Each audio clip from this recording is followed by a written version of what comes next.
What we're going to be doing today is we're going to be looking at a list of enemies from within. He's joking. I'm joking, of course. I wouldn't use that charged political rhetoric. I'm not calling anybody garbage, unlike certain comedians and senile politicians. Hey, I voted for the guy in 2020, all right? But hey, I voted for 2 Republicans in the past. Hey, so anyway, that's who I am. Who are you, sir? All right, my name is JoeBro on YouTube, Facebook, Twitch, and I don't think I have Twitter right now, but I think I'm gonna get it. Yeah. So you got, well, my uncle. He failed to mention he has a degree from Ohio State University, and yeah, he's a great dude. He loves to discuss the politics, as do I.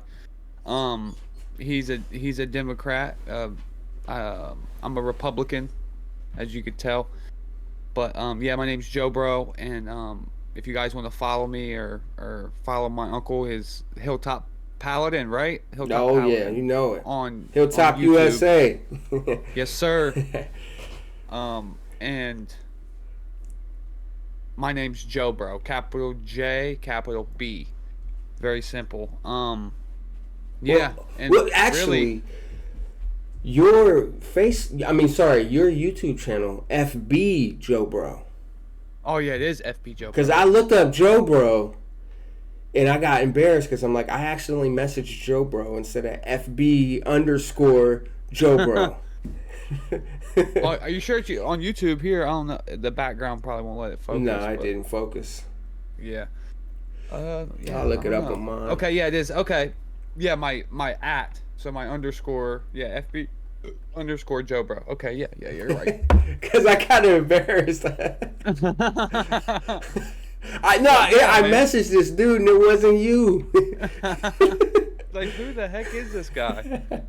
But yeah, man, we're from the same place, 2 different generations. Grew up almost exactly the same, and somehow we turned out different. And we just like discussing and discussing politics and discussing that and seeing where it goes, man. Yeah, and actually, you said I'm a Democrat. I'm registered as a Republican. You're lying. No, I swear I am. You know why I am, right? So I can mess up the primaries. I'm an enemy from within their own party. That's perfect.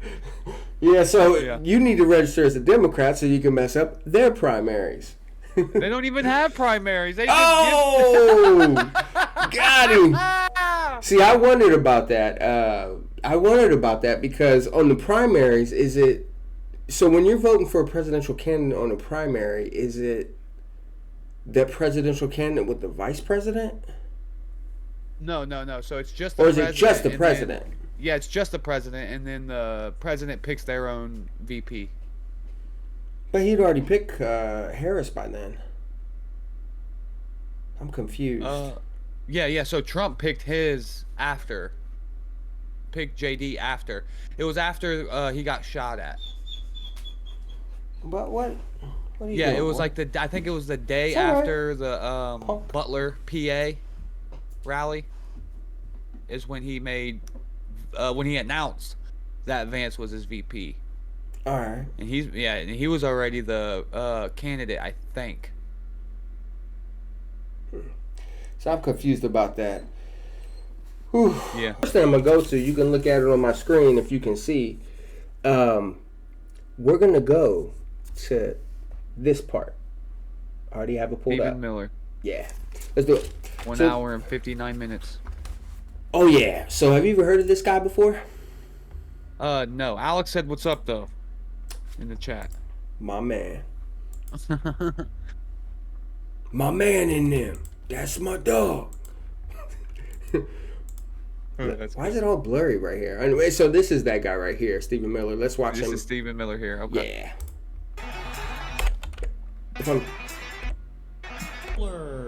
Yeah, I got his name right. Sorry. But he's coming in. And we're going to go to the... So this guy, what I know mostly about him is that he is part of... He's a main Trump advisor on his immigration policy. Okay. Yeah. On the immigration policy. Okay. Yeah, immigration. All right, yeah. So I'm gonna go to the 2-minute mark, and I'll be upfront. I have a bias against this guy. Against him. Okay. Yeah, so I'll try not to let that go, because I'm trying to treat everybody with this brotherly love. All right. So let's talk about this part. We're gonna go to the. This is gonna be about a 50-second. Between the failure of America or the triumph of America. I want you to think for a minute about the decades of abuse that has been heaped upon the good people of this nation. Their jobs looted and stolen from them and shipped to Mexico, Asia, and foreign countries. The lives of their loved ones ripped away from them by illegal aliens, criminal gangs, and thugs who don't belong in this country. A political system that punishes hard-working citizens, oppresses them at every turn, takes away their right to free speech, the right to political expression, the right to fundamental safety in their own country. One man dared to step forward 9 years ago and say, enough, no more, America gets its future back. And what happened next? What happened after he stepped down? All right, we'll stop right there. Anyway, so what I like why I'm playing that, I'm sorry. Let's go back to here so people can see us. All right, sorry. So I got to click on this one and click on that one, not that one. Tabs, folks, tabs. Anyway, so I wrote here, see how he's preying on fear and he blames our problems on foreigners. Yeah. I don't like that. I may get some flack for this, but this guy is reminding me of a certain minister of propaganda in the Nazi regime. And I'm not calling him a Nazi. I'm just saying this blaming the problems on foreigners, I don't like that attitude. Because because you could say, well, I lost my job because my factory closed down or something like that. But it's not an immigrant's fault for that. It's the corporation's fault for that. Or some people will even say, well, it's the government's fault for that. So, I don't know. And it's weird for me because I'm around a lot of, especially Latino people. If you ever been to the Hilliard Road Walmart. Yeah, been there. Oh, man. We got so many Latino people there. And so I look around me and I think about what somebody like Stephen Miller would think about these people. I don't know. So what are your thoughts on that? Okay, so what he means, I think, is when we have an open border like we have now. That was creepy. Something just fell behind me. When we have an open border like we do now, and the illegal immigrants are coming in and they are taking a lot of jobs. I think what was it? I don't know the exact number. I think it was like 9 to 10 million. I think it was like 6 million that we know of that crossed the border. And a lot of them's taking the jobs, taking the resources from the government assistance, taking it from the single moms that need it. And a lot of the times when the illegal immigrants cross the border, they're not looking for a job. They're not looking for anything. They're looking for they come and they just get assistance. And I heard Kamala saying something about giving the immigrants something so they can buy a house in the United States. So I think that's a big part of it too. It's not that they're just taking the jobs, because a lot of them. I'm not even gonna lie. A lot of Americans are lazy and they don't even want to work. But they're coming here and they're taking jobs. They're underbidding us and they're getting them. I remember one thing too that Harris said, or Kamala said, or Kamala, whatever. She said, I remember she said something about adding more border security as well. Yeah. So it just seems. It seems like both parties are getting more tough on the border, though. Yeah, it's a winning issue for Trump. I think that's a good thing. It's an invasion. That's how I see it. It's an invasion. See, I would. It's not even just the Hispanic people that's crossing. It's Middle Eastern. It's from everywhere. It's from Ecuador. You name it, man. People are Chinese people. They're crossing in through the southern border. Almost every walk of life is coming through the southern border. It's not just the Hispanic people, and it's not just people. The country's getting flooded with fentanyl. I just lost one of my best friends to a drug overdose, and it's so heart-wrenching, man. Especially when you know somebody that has been through that, and you've lost somebody to that.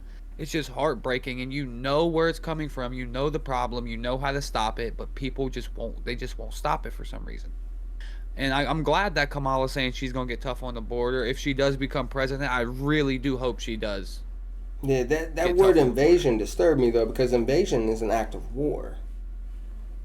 I think it is. Like Hitler invaded Poland. Well, Hitler and the USSR invaded Poland. That's an act of war. The invasion. Yeah. There's no coordinated army of immigrants coming to the country trying with the intention to kill and take over. So I'd hesitate that you use that word invasion. Yeah, but also it's, when you was like, oh, that word scares me when you say it reminds you of, you didn't call him a Nazi, but you said it reminds you of something that the Nazi. Joseph Goebbels is who I was referencing. Yeah, it reminds me of some of the things I heard in his speeches. Yeah. And I get that, but I really think that reminds me of an invasion, because it's not. There's so many people dying to illegal immigrants and car crashes. They're murdering women and all kinds of stuff. Laken Riley, she got murdered on the southern border. There's people that are dying from drug overdoses that's coming from the southern border. It's not like they're just, if they were just crossing, coming here, working, doing what they have to do, and then collecting money, that's one thing. But when they come across the border and they're murdering people, they're stealing, they're killing, they're destroying the country, they're flooding it with cocaine and fentanyl, and it's not even fentanyl anymore, it's tranquilizers, and like, there's so many different drugs, and that's something I'm passionate about, because I dealt with that. I just lost one of my really good friends to it. My dad overcame it. My dad lost 50 of his friends. He lost count after 50 from drug overdoses. And that was just since he's gotten clean, and that was about 5-6 years ago. And well, let's get to the next point, because the next part is I wanted to give a point to that. So the next part's going to be, the two. Let's go there. And Alex also said in the chat, but the immigrants do have something to do with it. I see a conspiracy, though, on that. What about it's a conspiracy to you? Oh, right here. I'll show you. Okay. Because the way he's talking is kind of what I want to push back on a little bit. Yeah. Okay. Husbands, everyone that you love. So go back a little bit, and here we go. He was fighting for your children, for your wives, your husbands, everyone that you love and know in the world. The right to live in a country where criminal gangs cannot just cross our border and rape and murder with impunity. Think about how corrupt and hateful and evil a system is that allows gangs to come into this country and rape and murder little girls. I'm not just saying that. You've read the stories. It happens every day. You read one of these heartbreaking headlines. Who's going to stand up for our daughters? Who's going to stand up for the girls of America, the women of America, the families of America? Who's going to stand up and say, the cartels are gone, the criminal migrants are gone, the gangs are gone, America is for Americans and Americans only? One man. Okay. So that's the kind of rhetoric that I find to be extremely disturbing. So let's go back. I'm going to go back here to this. So I wrote here, see how he associates criminal gangs with foreigners, with immigrants? Mm-hmm. As if we don't have criminal gangs, native-born criminal gangs here. He seems to be placing all of that on immigrants. Okay. And for me, it makes me angry because I know many immigrants. I work with them at at both of my jobs. I don't. I work with people from the Middle East, and they're far from anything that I would consider a terrorist. Or the people that shop at the store, I don't think they're drug dealers. They're just people like us who have this desire to have a family, have this desire just to make it in the world. Yeah. It's disturbing to me, the language he's using, like criminal gangs, and he's associating that with foreigners. And also, when he says America is for Americans and Americans only, yeah, it sounds good, right? But what does it mean? It can so mean, what that means, yeah. Okay, what that means, sorry to cut you off, what that means is gaining citizenship to America makes you an American. So it's not for the people that's crossing illegally. It's for the people that's crossing the right way, becoming an American citizen by gaining their citizenship. That's an American. So I think that's what he means by that. I don't think he specified that, but I think that's what he means by that. And also, back to your point you said before that, how he says the criminals, you think he's saying that they're one and the same. The criminals and conflating. Yeah. Putting them all in the same bubble.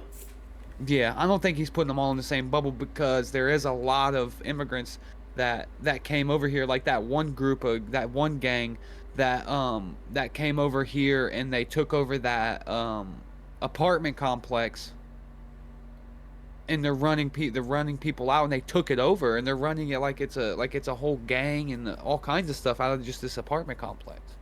They completely took it over. The cops won't even go back there. It's a gang from Venezuela. That I'm pretty sure it's Venezuela. Okay. See, I heard different about that too. So it just maybe depends on what media that we consume. So I heard differently. That's exactly what it is. Because like me and you can watch the same video, and you can be like, "Oh my God, this guy's talking about da da da da." Exactly like we're doing here. Yeah. Yeah, exactly. And I think that's a good reason why we should sit here and talk like this, because it breaks that barrier of okay, I'm only listening to the leftist media, I'm only getting this information, or I'm only listening to the right, I'm only getting this information. I think this is really good what we're doing here. Yeah, because I could see, I didn't see your perspective. Right. Because in our echo chambers and the algorithms, they're not coming echo up. Chambers. Oh my gosh, that's poetic. That's poetic, Uncle Caleb. Yeah, and what scares me about that America for Americans only is when I look in American history, because I teach it for a living. I'm a social studies teacher. When I look in American history, it depends on who's in power, who's an American. For example, in the 1950s during the Red Scare, where if you were somehow different in any way, you were considered a communist, even if you didn't espouse the beliefs of a communist. Like gay people in the 50s, right? They were considered communist because they were different.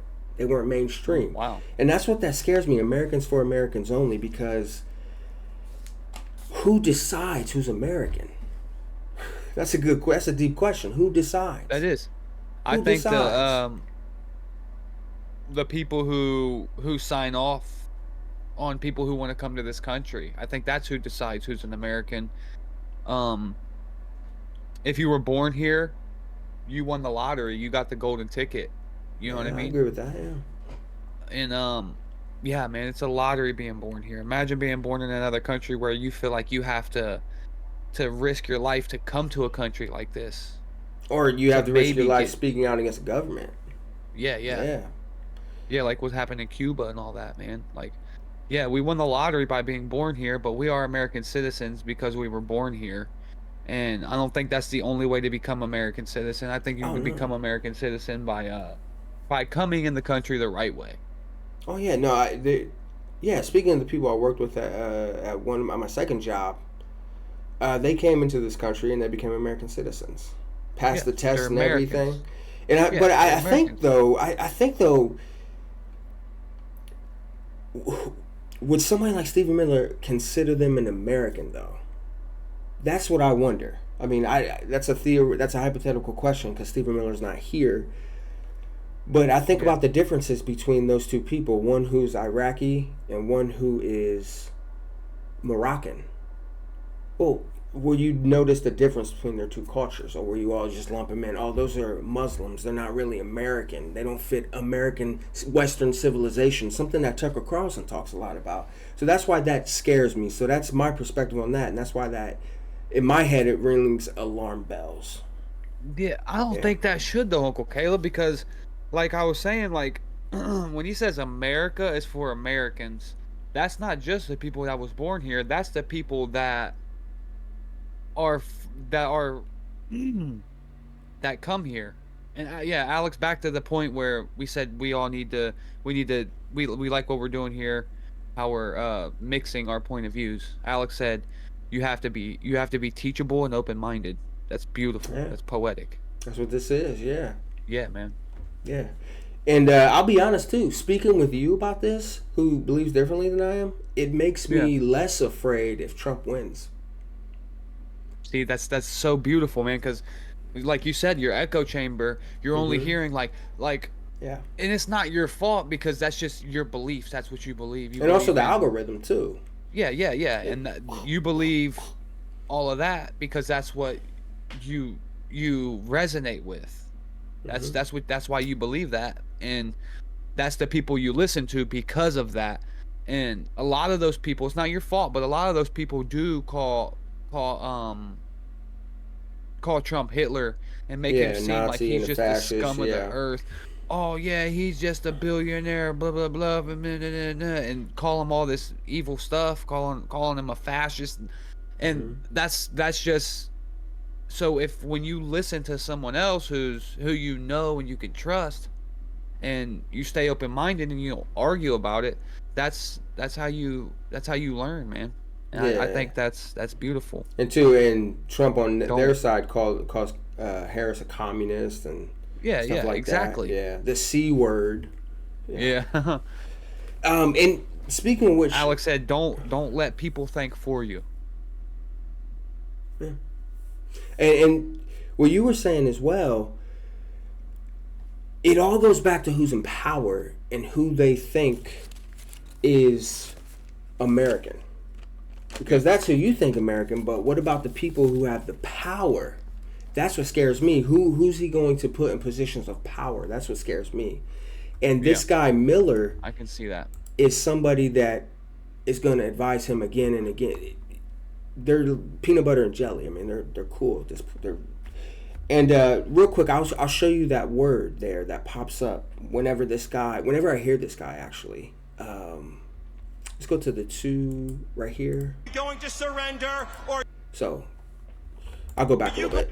Are you going to let that system win? Are you going to surrender, or are you going to follow the example of President Donald J. Trump and fight to the finish and save this nation, save this country, save this civilization, and save this glorious republic? So he said, save this civilization. It's weird because when he says save the civilization and he talks about immigrants in this country, well, the immigrants that are in this country share many of the same values as we do. The immigrants that are coming in, they're both Christian, right? They may speak a different language, but they're both Christian as people who are native born here in the United States of America.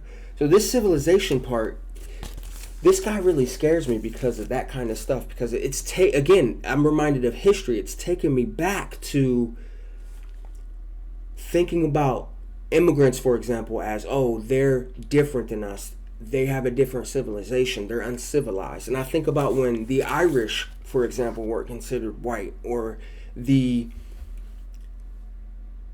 people from Eastern Europe weren't considered white. I hear Stephen Miller talk about this stuff, and I'm thinking about that kind of stuff. And that's what scares me. I'm thinking, are we regressing where we're thinking of immigrants as inferior, subhuman, less than? So that's why my alarm bells went off with Stephen Miller. Okay. Yeah, well, I think that's more of an when he says society, you have American society, yeah. Yeah. You have American society. You have Spanish and you have so many different societies, so many different cultures. Like there's different places in the world where they just do not live like Americans. Like they don't live like us.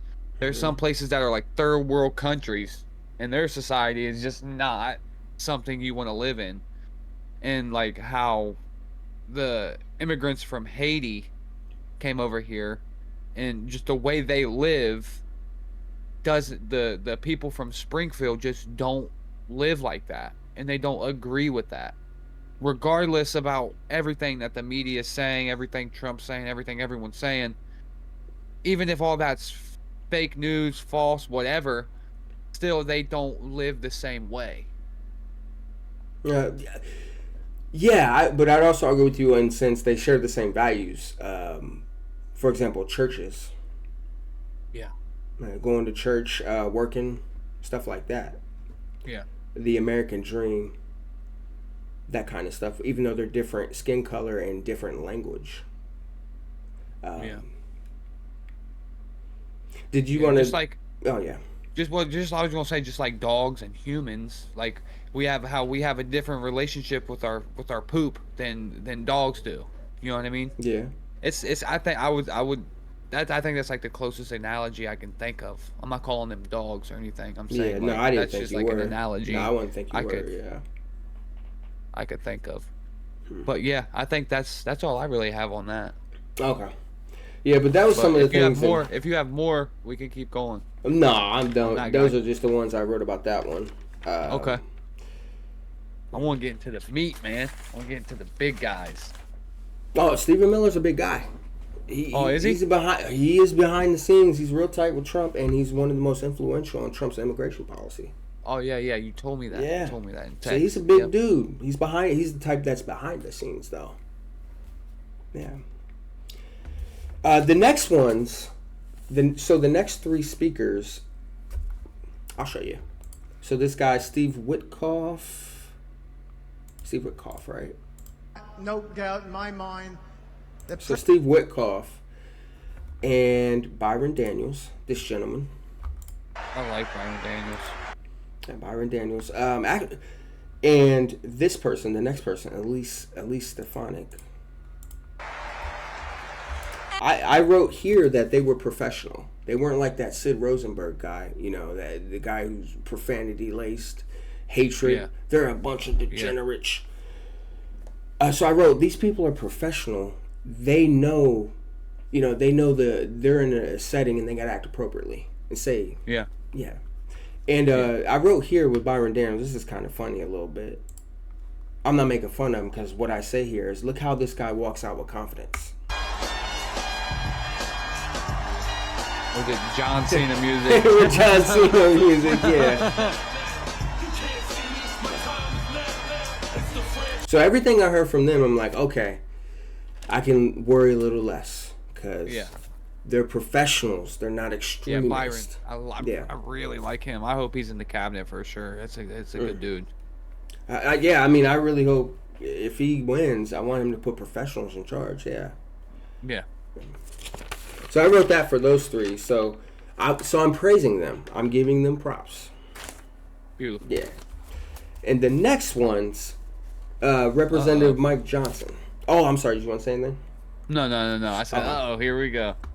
Oh, no. The next one was Mike Johnson, Speaker of the House, if I'm not mistaken. Speaker of the U.S. Yeah, the U.S. Congress. House of Representatives. Representative, yeah. Mike Johnson.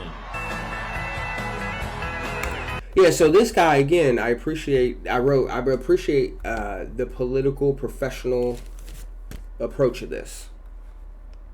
I keep clicking on that one. Why do I keep clicking on that one? But yeah, I appreciate that political professionalism. Yeah. You're a professional, act like it. Just like if I'm in my classroom, I'm not going to be yelling curse words, or I'm not going to be saying something like, oh, F Trump or something. That's unprofessional. Yeah. For a teacher. Yeah, history teacher at that. Yeah. Oh yeah. It's unprofessional. The next part, though, I'm not gonna praise this guy. This guy annoys the heck out of me. Let me show you. Oh yeah, his name rhymes with cake. You know where I'm going with this one. I don't know if you do, but this guy. Hold on, I want to get his entrance. Oh, Vivek. I wonder if they pronounce it right. Welcome to the stage, Vivek. Yeah, they pronounce it right. I want to show him some respect and pronounce his name correctly. Yeah. Unlike what a lot of people were doing with Harris. Alright, so first of all, this guy Vivek, he reminds me of the guy at a party who tries too hard. Really? Yeah, he reminds me of a guy who tries too hard to be cool. I can see that. The way, no, I really can't. The way he tries to blend his religion. I don't know what he believes. What does he believe? I think he's a Christian. He's Indian. Yeah, No, but that he's doesn't mean Indian, he's so- automatically a Hindu.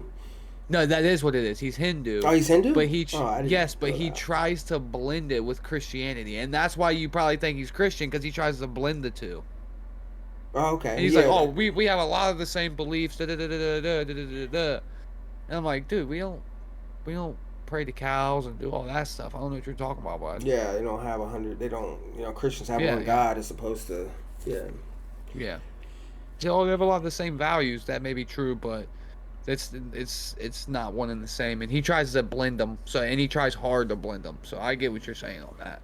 Yeah, I felt his speech was full of identity politics. Let me just give some examples. Well, first of all, let's hear this guy talk, though. He just annoys the heck out of me, man. That I don't follow the polls. I don't follow. Oh, but I will praise him, though. He's a good speaker. He's up there. But he annoys me. The pundits. But I follow the energy. And this does not feel like second place energy in here tonight.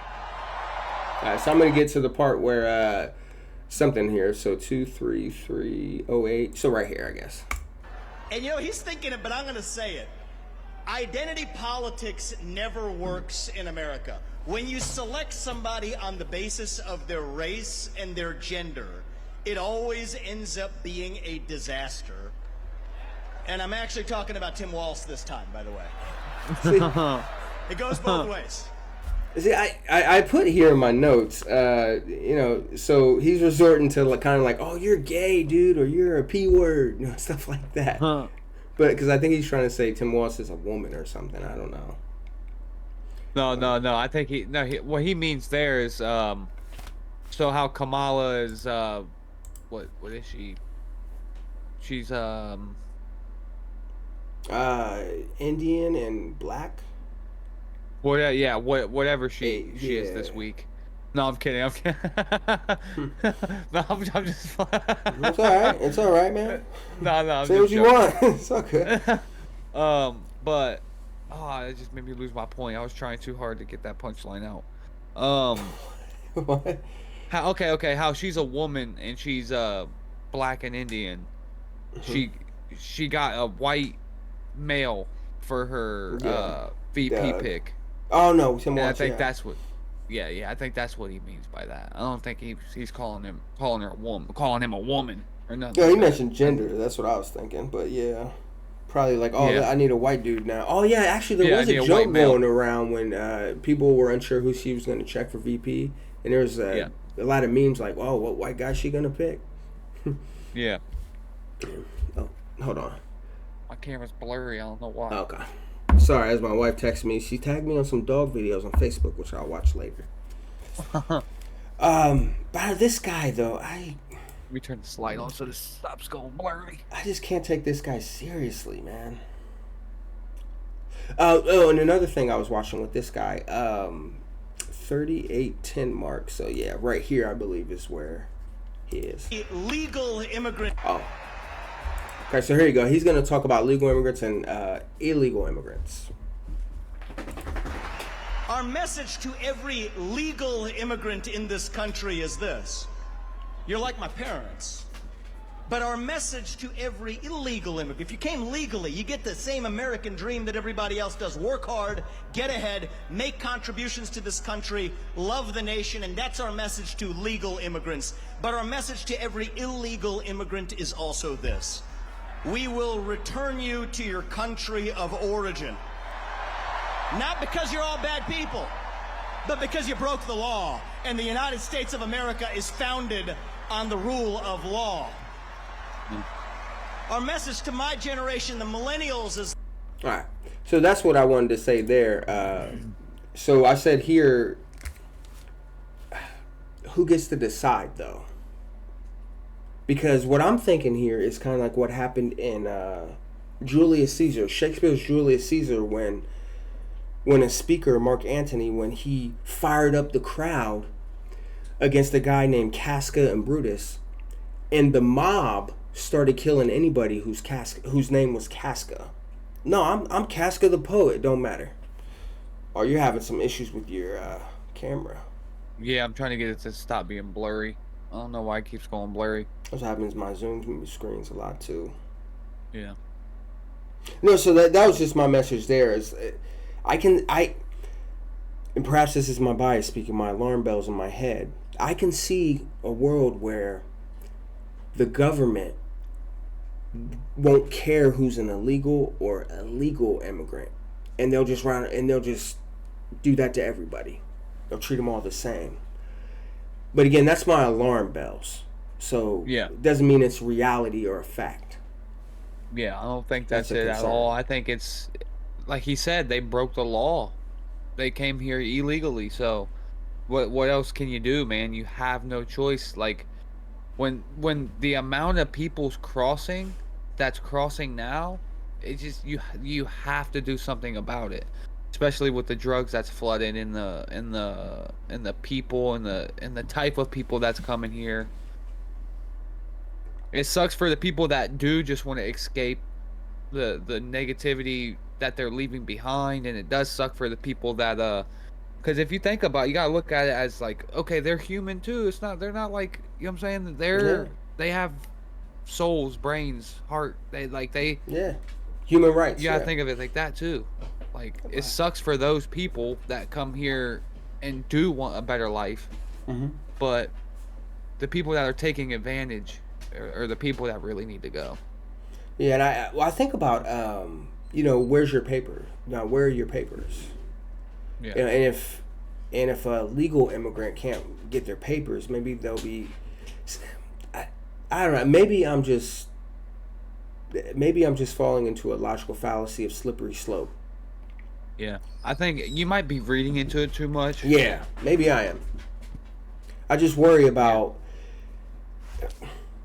I just worry about that came here legally. No, I worry about the rhetoric against immigrants, whether they're legal or illegal, because I don't trust the government to differentiate between the two, especially mobs. If you get somebody riled up like that. Anything else you want to say before we move on? Nope. Yeah, so the next speaker was Tulsi Gabbard. And again... Isn't she Democrat? I think she's a Republican. I'm not sure. I think she's more independent. Tulsi Gabbard? Yeah. And again, I put another political professional speech. There's nothing unprofessional here. Who's the Democrat that came over? There was a Democrat. It's probably her. Tulsi Gabbard. It's probably her. Yeah, it probably is her. That's what I'm saying. I thought she was Democrat. I don't know. Yeah, it's probably her. You said it's professional. You like her speech? Well, yeah, it's professional. It was what these things should be. Yeah. Put it in the hands of the professionals. Politics in the hands of the professionals. The next speech. I'll have to edit that. Before we were rudely interrupted. Before we were rudely interrupted by the magic. 7 viewers. Let's go. Beautiful. The next speech is RFK. And, so this one requires a little extended speech because I was like, well, let me show you. I'll start where he starts off. A lot of people ask me why I left the Democratic Party. And I say, I didn't leave the Democratic Party. The Democratic Party left me. This is not the party anymore of Martin Luther King, of Robert Kennedy, of John Kennedy. That was the party of peace. It was the party of constitutional rights, of civil rights, of freedom of speech. It was the party that wanted to protect and nurture the middle class. It was the party that stood up to censorship, to surveillance, that stood up to the CIA, to the military complex, military-industrial complex. And it was the party that wanted to protect public health and women's sports. My uncle, Ted Kennedy, wrote Title IX, which protected women's sports in college. It was the party that believed in voting rights and fought for the right of every American to vote for the person of their choice. Today's Democratic Party is the party of war. It's the party of the CIA. You had Kamala Harris giving a speech at the Democratic Convention. I laughed at this. You had Com Paris. The captions here. It's a party of the CIA. You had Com Paris. Com Paris. Oh, that's hilarious. What the heck, man? Commie it's not Harris. even that hard of a name. Well, no, it's just funny because communist, Paris, Harris. It's hilarious. But convention that was written by neocons, that was belligerent, pugnacious, that talked about the domination of the world by the United States through our weapons of war. It's the party today that wants to divide Americans. It's the party that is dismantling women's sports by letting men play women's sports. It's the party of Wall Street. Yeah, Wall Street. It's the party of Bill Gates, who just gave $50 million to Kamala Harris. It's the party, and the Harris campaign is very proud that it received the endorsement of 50 former CIA agents and officers. I didn't know that. Oh my goodness. And of Dick Cheney. These are the people that gave us the war in Iraq, the worst foreign policy catastrophe that's ever happened to this country. These are the people that gave us the Patriot Act, that launched the surveillance state. These are the people that are trying to undermine voting. So I'll just stop right there because everything he's saying. So I said here in my notes, I said, oh, let me get back to there. I said in my notes, he's making leftist critiques. Those are leftist critiques. Yeah. And I think what he's really doing is blaming our economic system for this. You know, why are there endless wars? Well, who's making money off of it? So this stuff, I'm like, in a two-party system like we have, where both parties are mainstream, you can easily apply the same critiques to the Republican Party. So that's why I didn't like his speech, because I'm like, yeah, this is great leftist critique, but the left and the right, but the mainstream, I should say, the mainstream. So that's why I didn't like his speech there.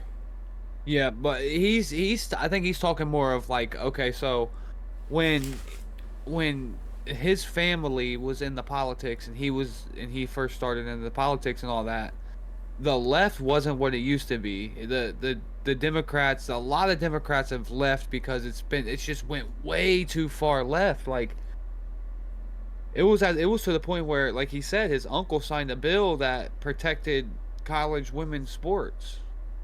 Ted. Yeah, Ted.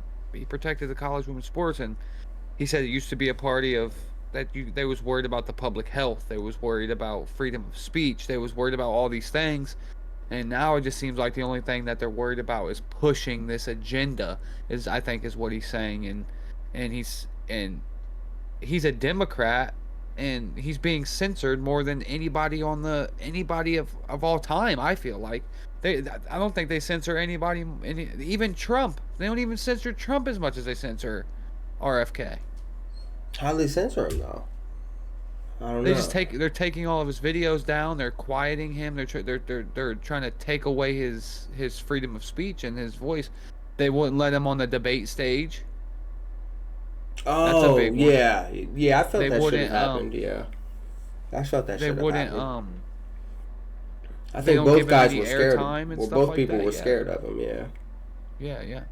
That's what I'm saying. I don't even think it's just the left that's doing it. I think the right's doing it as well. They're afraid of that guy for some reason. Well, his critiques apply to both, so I think he has Yeah, both yeah. of them. At least when it comes to foreign policy. Yeah, he's got them on their heels. Yeah, at least when it comes to For foreign sure. policy. He also says this too, which I'm eager to hear your take about it because, well, I'll explain. Voting rights and Trump and all other political abolish them. We don't even know. A big data. See, a like, big tax. saying leftist critiques, the party of Wall Street, big banks, big data. Well, I can easily Of point. Wall Street, contractors, chemicals. Who was president? Okay. The party that's given us the sickest. Yeah, so he's talking here about the. I'll go back a little bit. Ag, big food, and big chemicals. Is the party that's given us the sickest children in the history of the world. When my uncle was president, 6% of Americans had chronic disease, and we spent 0 on chronic disease in this country. Today, 60% of Americans have chronic disease. This is existential for our country. We're spending $4.3 trillion a year, 5 times our military budget. 77% of American boys cannot qualify for military service because of chronic disease diagnoses. This is existential for our country. President Trump called me 3 hours after his shooting. And he said, would I come and sit down with them? And he said to me during that meeting, he said, there are some things that we can agree on and some we disagree on, but the landscapes on which we agree are so much larger. He said, I want to end the wars. I'm going to get to the part where it says, make America healthy. Censorship, freedom of speech, government against America. We deserve a president. Do you think that we deserve a president? And who's going to protect violence? At FDA, at NIH, at CDC, and at the CIA. Make America great again. And we need to go to the polls. Great again. I missed it, but he said, Make America healthy again. yeah, make America healthy again. And I'm thinking to myself, can you do that without forcing people?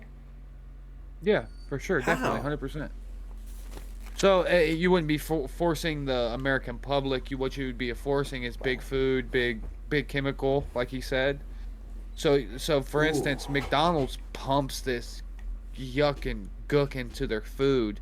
It's like a filler. Like you go to a buffet and it's full of filler food. It's not even like actual food. It's just like these chemicals and corn. High fructose corn syrup is probably one of the worst things you can put into your body. And especially for you, Uncle Caleb, because you're a vegetarian. You don't even eat nothing like that. You don't eat the meat that's pumped full of antibiotics. You know what I mean? And that's what it is. And then like the factory farming and all of that stuff. You don't mess with none of that. So it's like you were hip a long time ago, and he's trying to make it to where there's none of that going on. He's like, okay, if we're gonna do this, we're gonna do it right. We're not gonna kill our society because you want to save a couple of bucks, because you don't want to put all 100 or 95% hamburger meat. You want to put 5% hamburger meat and 90% the pink goo that they put in there. Yeah, all for a profit. All for a buck. Yeah, all for a buck. And I was thinking, how can he? So he's gonna really have to change our economic system then, because our economic system is modeled off the profit. I don't know about economic. I would say it's more no, yeah, probably somewhat economic, because you got the farmers and the yeah. So yeah, it seems like there would be a lot of biting my look at it. Trying to eat your notes again. Yeah, it seems like it just seems like there would be a lot of government forcing people to do something. Hey, buddy, what are you doing? Yeah, I think it'd be more forcing the corporations. I think it'd be more of a court battle. Oh yeah, I can than see anything. that. Yeah. So, it For sure, sounds it'd be cool, more of a right? court But it battle. seems unrealistic to me. I don't know. RFK has sued people and gotten billions of dollars for his clients because of this kind of stuff. Oh yeah, he's definitely made a he- positive impact on the environment with his. He said as when an his environmental uncle lawyer. was president, chronic disease was at 6%. Now, right now in the present, it's at 60%. And he's looking at it from a helicopter view, like, what is going on? Why is this happening? And he's realizing it's from the food and the medication and all that stuff that they're giving the American people. Other countries don't like you look at our stuff. It's like the ingredients are just disgusting, nasty chemicals. What is it, like Red 40 and stuff like that? Like Red 40, the fructose syrup stuff. Yeah, unnecessary food coloring. I'm gonna. So I just put here, it seems like it's unrealistic because those companies give a lot of money to both parties. Yeah. Like, I'm sure Walmart gives a lot of money to both Democrats and Republicans. Yeah. Just so, hey, whoever wins, we can... Yeah. So I wonder how he'll fight that. It doesn't matter. Yeah, I wonder how he'll fight that. They can wash their hands with both. It doesn't matter, but I think if you place RFK in there, he's gonna find a way to get that out of him. I promise you. That dude does not play around about health. That's why I like RFK, man. He's passionate about that. Well, yeah, he's been doing it, at least for the environmental lawyer stuff. Yeah. Yeah. Very passionate. I like RFK. I'm glad he's on our side. So, with the interest of time, and when I said our side, I meant the side of the American people. That's I didn't mean like the Republicans. Stop that, boy! Look at the doggy. I think I may have to. I think I may have to take you pooping and peeing outside, boy.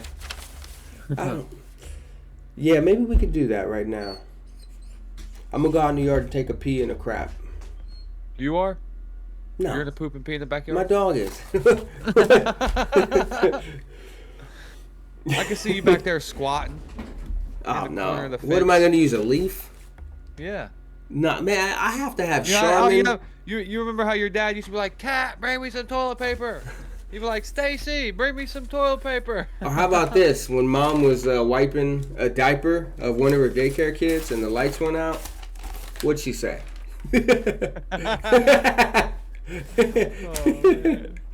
No, seriously, I have to have the softest toilet paper because I scrub. You scrub? Hell yeah! Well, why don't you get a bidet or some wipes or something? Some baby wipes, some dude wipes. Oh, I do have some of those dude wipes. Yeah, I don't know if you could use those for your bum, but dude wipes, yeah, but you only can use one per flush. Oh, you can flush them? Only one. So white flush, white flush. Okay. Yeah. So I have Tucker Carlson. I have a lot of different other speeches, but I'm thinking in interest of time, probably just want to get to Trump's. Okay. Oh man, some good stuff too. Dang. Yeah, the live stream's doing really good too. So. All right. So somehow, some way, keep coming up with funky hits every day. So let's get to Trump. Hey. So we're going past Tucker Carlson, Hulk Hogan, Phil McGraw, Dr. Phil, Senator J.D. Vance, which I think he did well in his speech. Eric Trump and Laura Trump, Don Trump Jr. I did not like them. I don't know. Melania. Oh, yeah. Wait a minute. Before we get to Trump, you know who was the MVP of this thing? Who? This may surprise you out there. The MVP of this, because I would have given him an A+ on his speech. No, not him. He's proof. Him. Dana White. He did such a good job because he said stuff, but he also provided evidence, and he cited where he got the evidence from. Now, whether it's out of context or whatever, I don't know. But if my student did that, they'd get A+. So MVP right here, Dana White. It really changed my perception of him. Yeah, he was the smartest of all. Okay, nice. That's surprising to me. Hilarious. Yeah. So Dana White, Howard Lutnick, Elon Musk, just awkward. Melania Trump, I think she did an amazing job as well. Oh Yeah. Oh my gosh, she did fantastic. I was like, style, grace, like Biggie said. All right, so let's get to the main course here. Well, main course. Let's get to the Trump. You're not gonna play his walkout? Yeah, we can do that. Oh, dude, the walkout's like 7 minutes, but we can play a little bit of the walkout. Just do the beginning. Yeah. Or the end. Sorry. Oh, sorry. Let's do. I have it on 1.5 speed, normal speed.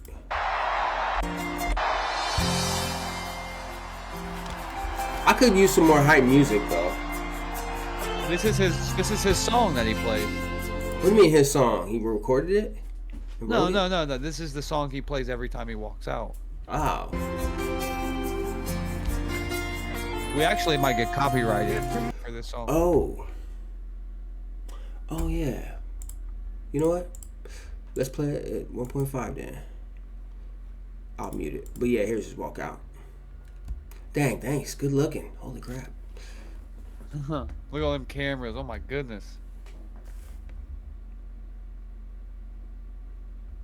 Thank you very much. Thank you. Thank you very much. Yeah, thank you very much. I'm Elvis. Probably skip it now. Skip that. Oh, I love this wife. Oh man, yeah, she's aging like wine, man. Fine wine. Yeah, she's elegant and classy. Yeah. And I think she really cares about her children too. That's probably why she's still with them after all the allegations and all the stuff that's come out. So she cares about what? The children. Oh, okay. Yeah. All right, be quiet. Come on, let's go. Very quick. All right, there we go. So for this one, I gotta say, so for the first 10 minutes of this, up to the 4:47 mark,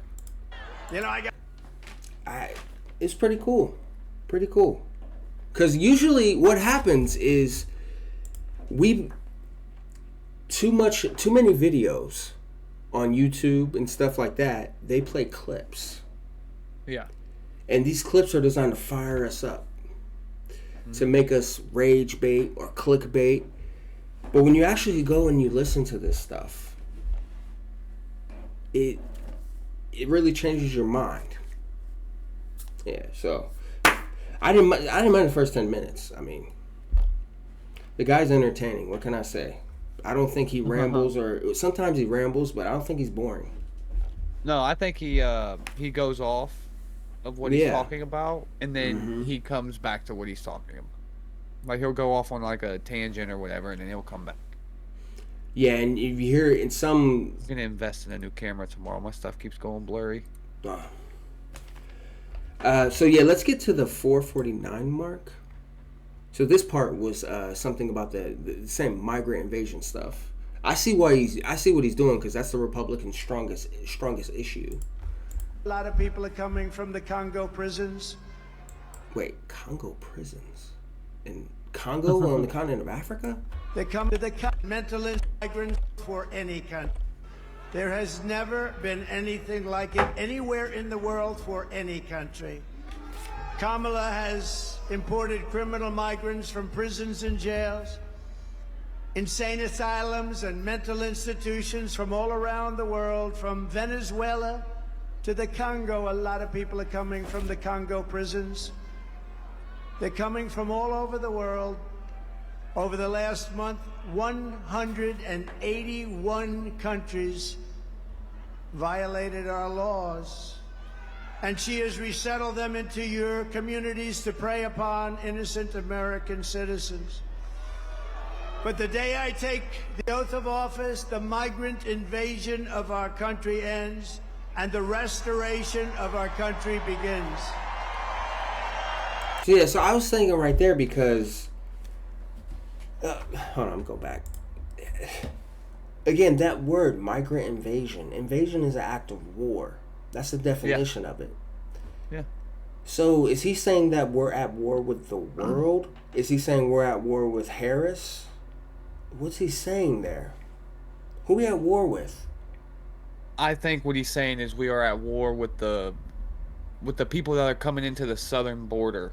The people that are I don't think it's a country. I don't think it's a group of I think it's a group of people, and it's the group of people that are coming into the southern border that are nonstop just trying to get into our country and make it their own without having to sign any papers or do what they have to do to become an American citizen.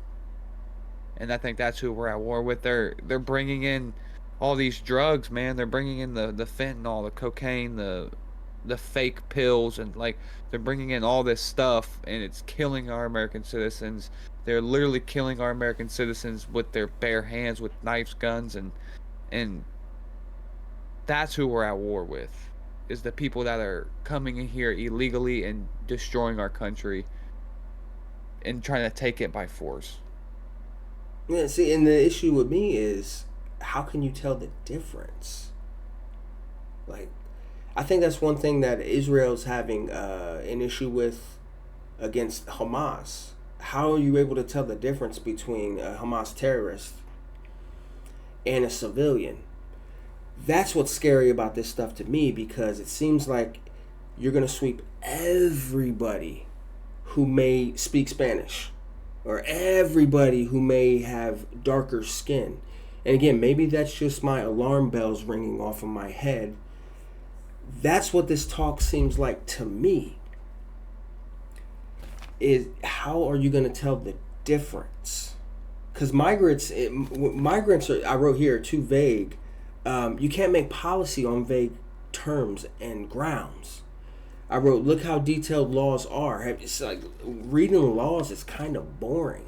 I used to teach law and I was bored to tears. So making policies and laws on these vague terms, these terms can mean whatever they want it to mean, it seems like. And that scares me. I don't think so. So the way it works is, so you have the department, ICE or whatever, oh yeah, and I think what they do is they receive phone calls from people that are like, this person is for sure an illegal immigrant, and then ICE comes and takes them back to the country or whatever.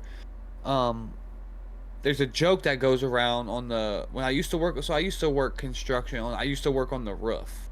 Mm-hmm. I used to do commercial roof, flat roofs. And the Hispanic people would always joke about, and some of them were legal, some of them were illegal immigrants. And, sorry, excuse me, they would joke about ICE coming mm-hmm. and taking them. Like, they would joke around about it, like it was funny to them. And they're probably scared Esla, you know.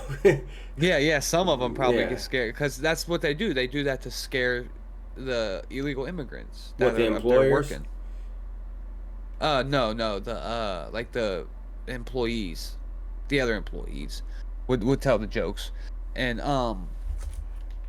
so yeah, what they do is they'll like receive a phone call, or they'll get a tip, an anonymous tip, or however that works, and they'll figure out who it is. It's not like they're just rounding everybody up, hosing them down, putting them in the corner. Let me see your papers. They're going about it in a way that would keep the freedom of the ones that are here legally, and it would take away the freedom from the ones that aren't here legally, the ones that are here illegally. Yeah, I mean, I hope that's the case. It sends, maybe it's just my bias, but it sends those alarm bells. Also, well, there's a whole department dedicated to that one issue. So I think the time and effort that they're going to put into it isn't just going to be, let's just round them all up and get them all out of here. Yeah. Because I just think about American history in terms of that. So I'm like, I don't want that history to return. Oh, and I don't think it will. I think we're past that. I think we're too smart for that now. We won't let that happen. I disagree with you there, because societies can always regress. instead of progress. But I looked it up. ICE. I was actually making an assignment for my students today about a free speech issue at Harvard University concerning ICE. So I'm like, what does that mean? Because I just read it earlier. So U.S. Immigration and Customs Enforcement. Yeah. All right. So here, let's go here to this part here that I 453 to 14. No longer. Not going to be happening. Not going to be happening. Okay. November 5th, 2024, 9 days from now, will be... I think it's like, like 5 days It's a week now. Yeah, what's it, the 31st? So, yeah. Was it the 5th? So, about 6 days, 5-6 days left. Liberation Day in America. So, It's gonna be liberation. Liberation Day. Like, liberation. On day one, I will launch the largest deportation program in American history to get the criminals out. I will rescue every city and town that has been invaded and conquered. See, again, the warlike language here. Liberation, rescue, invaded, conquered.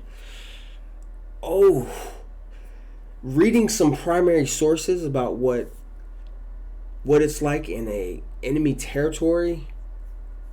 That language is very strong. He's using very strong words that are putting me in some bad historical places. Yeah. I think you might be reading a little too much into it, Uncle Caleb, because you are a history teacher. and you probably have nightmares about the stuff that you read. You know what I mean? Because you study, you have to study Hitler, you have to study all of these guys that did that kind of stuff, and you have to teach these kids that. So you have to kind of put yourself in that time, and you have to understand it to the point where you see what the other people went through. Like, you have to do that because you have to teach it, and you can't be teaching wrong stuff. So you have to know that stuff. You have to identify the causes as well. Yeah, exactly. Yeah. So, I think when you see it, I think it's a little different for you through your eyes when you see it, just for the simple fact you are a history teacher, and you have to put yourself in that position to look at it that way. But there is, like we was talking about earlier with that one gang took over the apartment complex. Once I get the information, I'll send it to you. But it was all over the news, man. It was to the point where I've seen the videos and pictures. Yeah. Like, police won't even go into these places. They're running people off. They're killing people. They're taking it over. They're running it like it's a drug kingpin, and it's an apartment complex. It's crazy. See, I'm more skeptical about that. I'm like, it sounds too much like New Jack City when Nino took over the Carter. Yeah. It just sounds too. It sounds too not good, but too sensational to be true to me. Yeah, I can see why you say that, but. And these words that he's using too, liberation, criminals, rescue, invaded and conquered, they elicit a lot of strong emotions as well. So I don't like that emotional decision making that he's trying to appeal to people's emotions. And one thing actually I'll praise J.D. Vance about, J.D. Vance explained how this deportation program will work on Tim Dillon's podcast, which I watched today, the whole thing. He said it's going to happen in waves. They're not going to try to deport like 40 million people at once. So that's one thing I wish Trump would be more clear on. Be specific. Yeah. But here, I think his point is trying to do the emotional. And these words terrify the hell out of me. Because we're not in a war. Like, this is liberation. Rescue, invaded and conquered. Like, save that stuff for when we actually are. Yeah. But, all right, Uncle Kale. So say a bunch of Americans gathered up, right? And we just, let's say 10 million Americans, or 10 million Americans, Canadians, and I don't know, Russians, something, and that we all gathered up, 10 million of us, and we just walked across the southern border into Mexico, and just made it our home. You wouldn't call that an invasion? You wouldn't say the American people are invading? It depends on what the intent is. My intent is to conquer their territory and kill their civilians. I think that is the intent of these people, is to take. So when they're coming here, they're not coming here to live on the streets. They're coming here to take something. They're coming here to get a house. They're coming here to own. They're not just coming here and leaving. They're coming here to they're try coming to here stay to feed their conquer. family. Right? Get what? Yeah, they're definitely coming. Yeah, they're coming. Yeah, I here mean, to feed to their get what family, we want. We want the quote unquote American dream. I don't believe in the American dream, but it seems perfectly reasonable to want to go to a country and better yourself. Yeah, but when you're just, okay, I'm just gonna walk up in this country and take what I want because I have to feed my family. That's like me just walking up in your house and just taking all your food because I need it. You know what I mean? I'm gonna walk up in your house, take your food, and sleep on your couch. You're like, get the hell out of my house! What the hell is your problem? I don't know, because we have the right to shoot people if that happens. Yeah, exactly. So it's an invasion. That's how I see it. Yes, I don't see it like that. I don't know. You seem to be more pessimistic and paranoid than I am when it comes to that. Because when I think about it, I'm like, oh man, I can practice Spanish with these people. I'm thinking about what I can learn from them and stuff. Like I love helping Hispanic customers at the store, for example, because sometimes they talk in Spanish and it gives me a chance to practice what I've been learning on Duolingo. Yeah. I'll be able to say, muy poquito. But sometimes I'm able to understand the words that they're saying. And I'm able to help them and direct them. Imagine trying to do that with a cartel member, though. Oh, no. God, no. Yeah. And a lot of them's coming here. Imagine trying to do that with a Hamas terrorist or a terrorist from somewhere. It wouldn't work out like that. It's just not that, and that's the problem. Is it's not all these people that are coming in this country aren't people that are willing to sit down and teach you Spanish. A lot of the people that's coming here aren't those kind of people. I don't see why a cartel member would want to come into this country if they're living fat and rich in Mexico. Because they could live fat and rich here and make even more money. A lot of them are being forced. A lot of them are being sent here by the cartel to receive the packages and disperse it through the country with the drugs and stuff like that. Yeah, because I think the whole reason people are coming here is just to make a better life for them and their children. Yeah, I think it's a human emotion, it's human. I would say probably 60% of the people that are coming here for that. I wouldn't say any because I don't know. I would need the data. I'd probably say like 40% are here for the wrong reasons. But that's my opinion. That's just what I see in my head. Because not all people are good people. Not all people are the kind of people that will sit down, teach you Spanish, show you a Spanish recipe, and hang out with you. Oh yeah, I'm very pessimistic about human nature and the humans. So, yeah. So the next thing I want to get to, if you don't want to say anything else, we're good. This is actually one of the things that was the most controversial in his speech. I think it's coming up. All right, it's coming up. Put these vicious and bloodthirsty criminals in jail.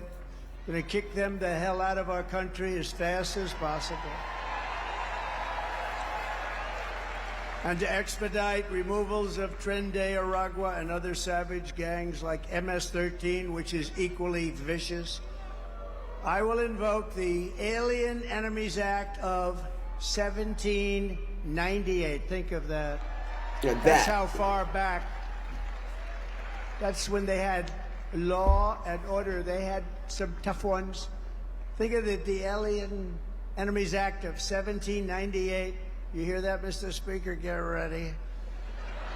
to target and dismantle every migrant criminal network. So that is one of the more controversial aspects that you've been hearing online. Right. And for a good reason. Because you want to talk about censorship and stuff like that. Well, the Alien and Sedition Act also made it so that the government can censor political speech or speech against the government. So let's look more at this, because when I was looking it up, one of the places that took me is to the National Constitution Center. And here's a summary of what this is. It's actually 4 separate laws. So act is just another word for a law. Let me magnify this so that you... there we go. So in 1798, Congress passed the Alien and Sedition Acts with the support of the John Adams administration. It granted the president unilateral authority to deport non-citizens who were subjects of foreign enemies. So again, that language though of enemies, like, so are the immigrants subjects of Mexico? So are the Mexican migrants or whatever? Is Mexico a foreign enemy though, or is El Salvador a foreign enemy? This is confusing to me. So the Sedition Act attacked the core of free speech and a free press, the right to criticize the government. That's what I'm scared about when it comes to this kind of stuff. You know, Tony Hinchcliffe talked about censorship. You know, his censorship was, I want to be able to tell jokes. The one thing I'm talking about is I want to be able to criticize the government and not go to jail or be killed. That's what this scares me about. Okay, so what he was talking about that? So that's American citizens can't criticize the government, or is it the illegal migrants that can't criticize the government? American citizens, because look at this. So the Alien and Sedition Acts stack the deck against political opposition, criminalizing criticism of Federalist President John Adams, but not Vice President Thomas Jefferson, the leader of the political opposition. So this had to do with Federalists versus anti-Federalists in American history. Yeah. So actually, why would they put that in there? Yeah. So what Trump said makes there. No sense. Why would they put that in there?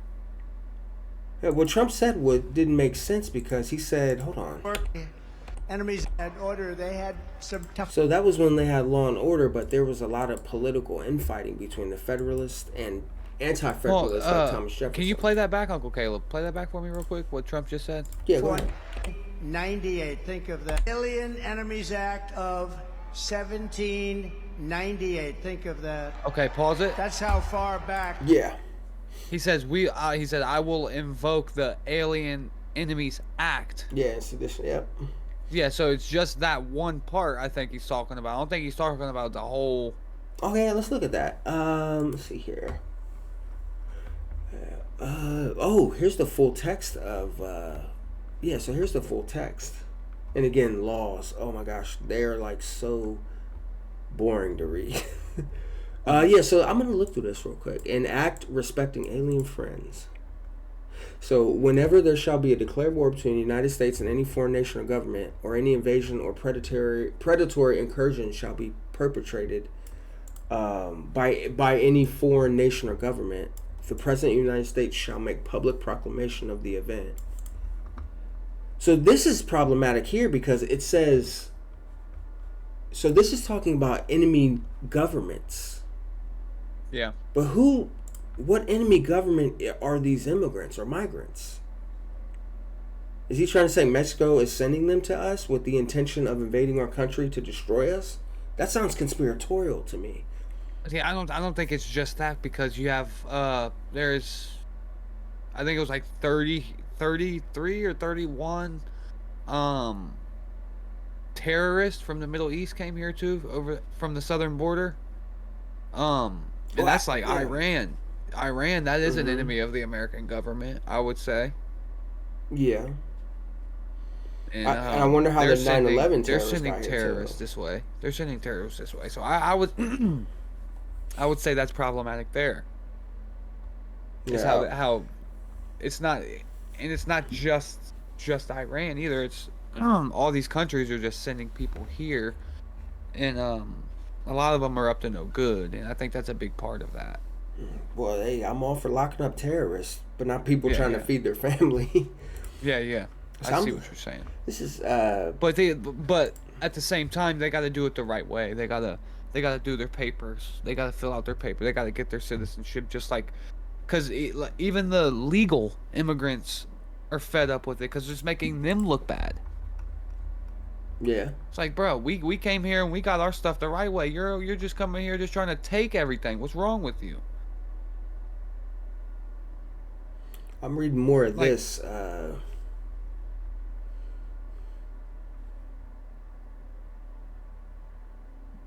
So the law expired. President Jefferson allowed the acts of the laws to expire and pardon those who were convicted under them. So let's look more at this. So have these been invoked any other time in American history? Because I'm thinking World War I and II. So let's Google this. Acts. Yeah. Let's see here.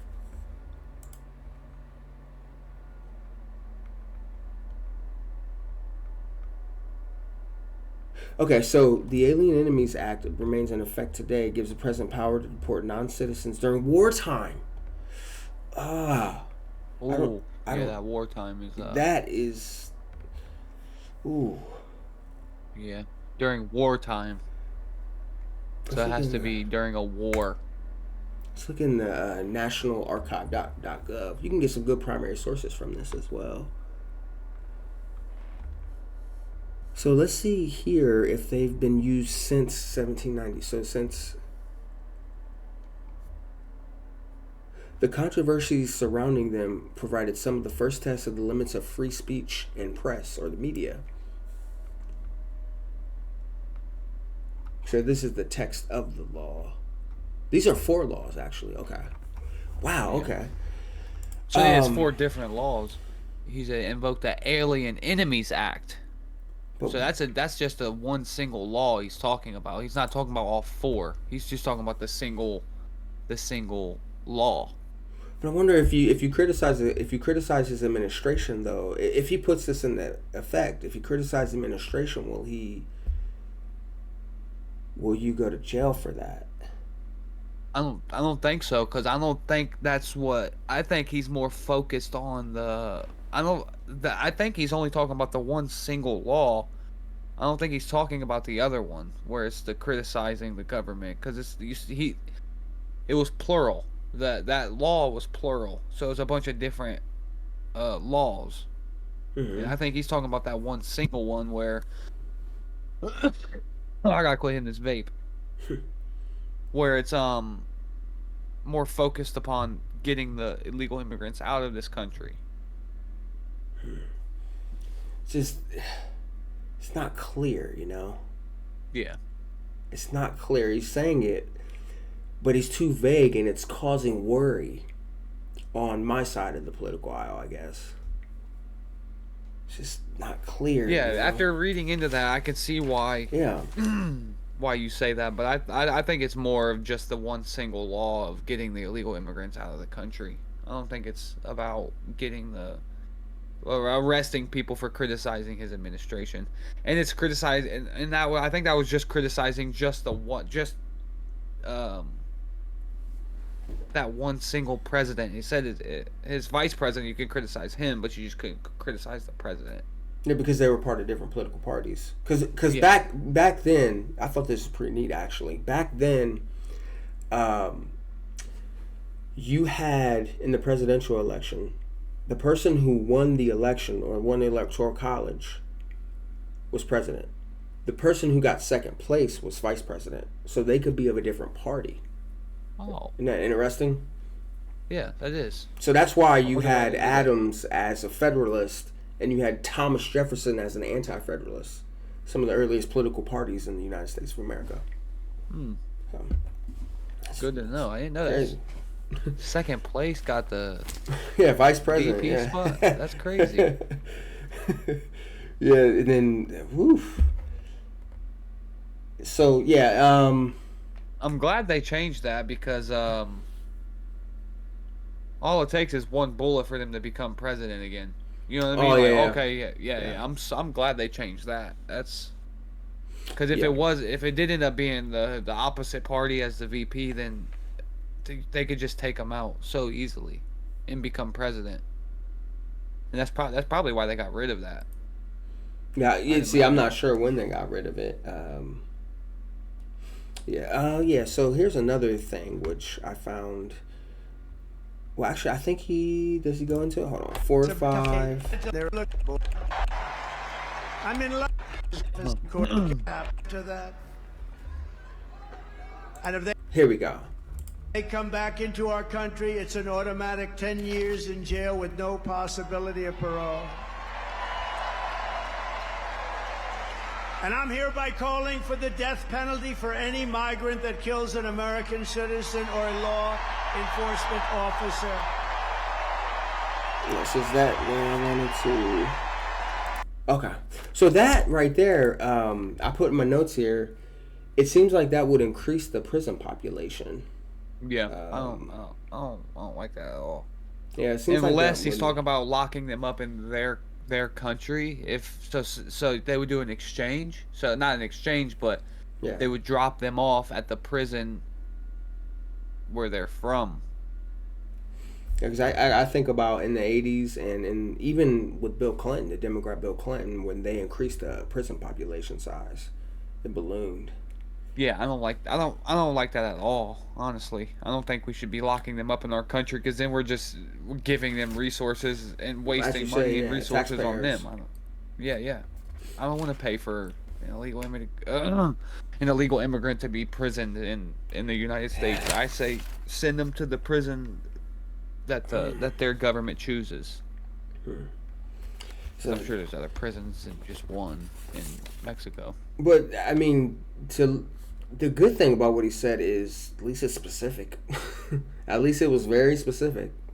Yeah. Oh, so here, in the act of fairness, he said something which I thought was pretty cool. Check this out. He's going to talk about voting. Get them from behind. Because Republicans like to vote on. Yeah. So he's talking about early voting. How some of the early voting may be in favor of Harris, because he says Republicans like to vote on the actual election day. Yeah. Because Republicans like to vote on a thing called election day. In the old days we had election days. Today we have election periods. They go on forever. Yeah, I don't like that. And last time they went beyond and start early, start late, do whatever the hell you want. We got more votes. So, I like what he said there. I like that. Me too. Because I love the joy of going to the polls on election day. It should be a national holiday. And we should, go to the polls, national holiday. I like that. I agree. And we should make some exceptions for people who in like the medical field who have to be at work, stuff like that.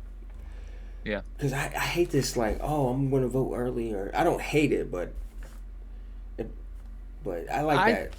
I think it gives too much time for error and mistake. I think there's way too much time for stuff to get lost or misplaced or ballots to not be found or counted. That makes sense. Yeah. I do it all at once. All the ballots be in the same spot and count them. Get it done and over with that day. Yeah. You ever seen that picture in the 2000 election in Florida? That guy is counting the Florida ballot and he's got his glasses down and his eyeballs popping out like this. Because they had to count the ballots over and over again. I think that's all from that speech. So I started with something that caused me concern, more negative, and then I ended with something that's positive. I like it. So any closing thoughts? No, I think we did good. I think we found a lot of middle ground where we could both agree on stuff, and I think we gave a lot of light to the situations, and I think that helps. I think that helped a couple voters decide what they want to do. Honestly, Caleb, I think I think you would make a pretty good Republican. Nah, not my party. I know, but you'd make a good. Well, I don't agree with them on fiscal policy. And that's what I really want to get back to. I want to get to a battle not of culture wars, but fiscal policy. Yeah. Nah, I'm more of a New Deal, Great Society guy. Yeah.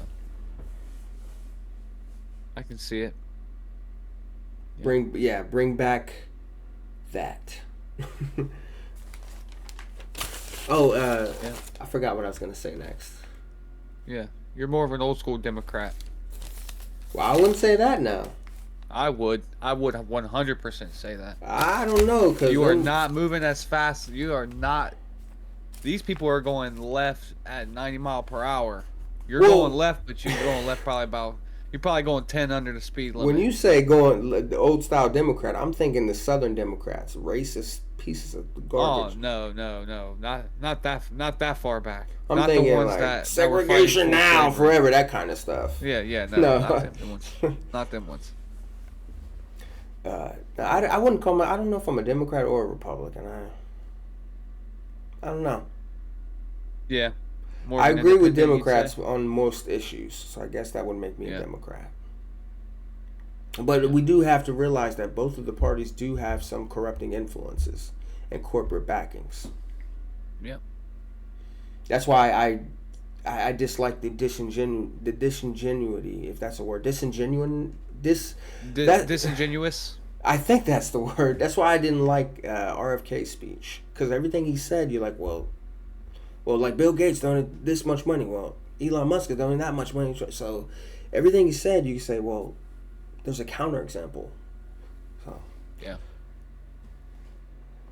I say we do one of Kamala's rallies or longer interviews next. If you're down for it, I'd like to dig into a little bit of that. Yeah. And you know the Jubilee. You ever seen Jubilee? Jubilee. No, the X-Men. No, Jubilee. They do.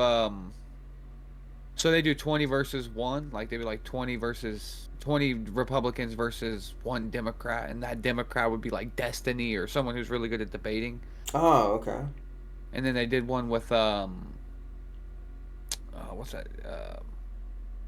Charlie Kirk. They did one with him. I don't know if you're familiar with Charlie Kirk. Oh, I'm much familiar with him. The muscular class, yeah. But whatever. I say we try to get into another video here soon. Yeah, well, if we're doing anything with Harris, my day, because I work 2 jobs tomorrow, so okay. It has to be Saturday sometime. Yeah, but I don't know. My Saturday seems to be full so far.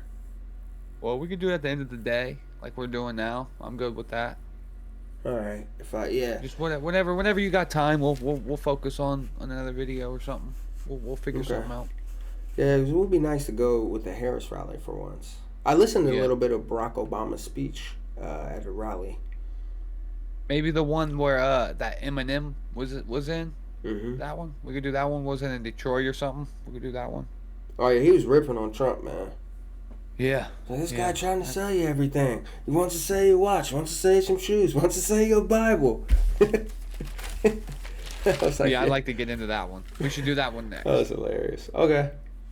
And I'll watch it, I'll study up, and then I'll have 17 pages of notes.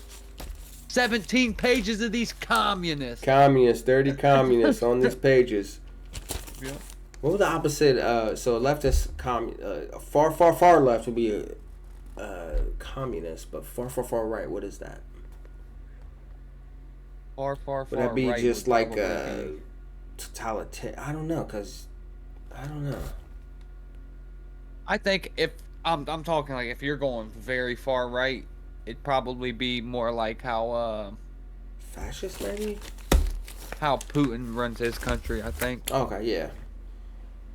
It'd be one single person running the country. If you're going all the way, I'm talking like. You can also be far left and have that as well. Yeah. Yeah. Yeah, I think it would go either way, like that. All right. How many people are alive with us? We got 2 right now. We just lost one. All right. I said Trump would be a communist if he went very far right. So I think we just lost a Republican. No, I was just making fun. We just Joking. we're fooling around. Yep. All right, so let's get out of here. 1, 2, 3, 4, 5. What's a good way to end? Okay. My name's JoeBro on everything. You got the Hilltop Paladin on YouTube. If you guys are interested in following us, giving us a like, giving us a comment, giving us a share, drop your thoughts in the comments below. Let us know what you think. And vote Trump. He's going to say vote Harris probably, but I would say vote Harris, yeah. just vote. Vote. Yeah. Wear a sticker. Yeah. Put that sticker on. All right.